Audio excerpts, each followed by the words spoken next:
Taking a drive around Dubai this week, it was hard to miss this, the city's World Expo 2020 bid logo. There are so many signs on display in so many places, you could be excused for thinking they'd already won the right to host it. Now come and see my Dubai.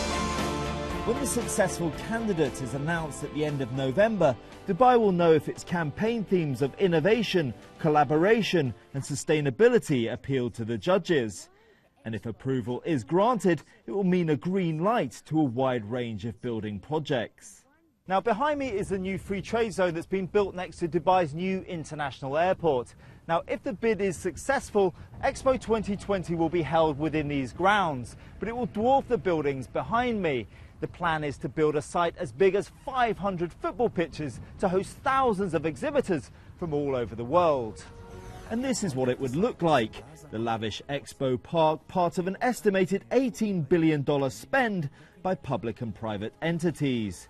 Analysts say that could generate a 1% boost in Dubai's total economic productivity. But is all this talk a bit premature? What will happen if Dubai doesn't get the bid? And if it does, what are the risks associated with hosting such a big event? First up, let's look at public finances. With Dubai only recently recovered from a debt crisis in 2011, can it afford to splurge on an expo?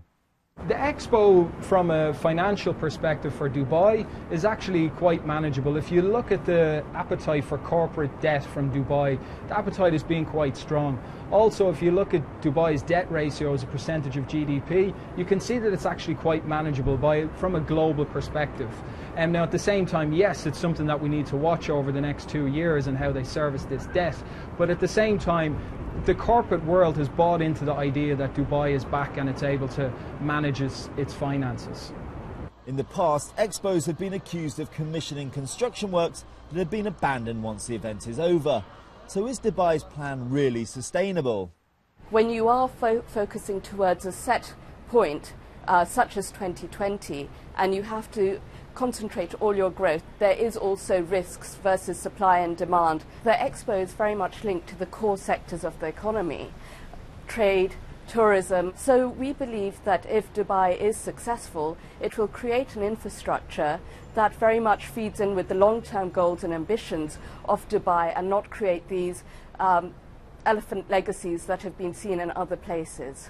Next, property prices. Could winning the bid heat up a market that's already risen by 30% this year? Dubai's been going through quite a strong recovery over the past 24 months, and there's definite concern that a positive award would actually just push things further, and we'd actually see further speculation coming into the market as a result of that. And that's obviously something that we need to keep an eye on and try to ensure doesn't happen through the use of regulation. So the pros and cons of hosting an expo there. And with all the bid cities' final pitches in, Dubai must now endure an anxious wait until the judges in Paris reveal their final decision.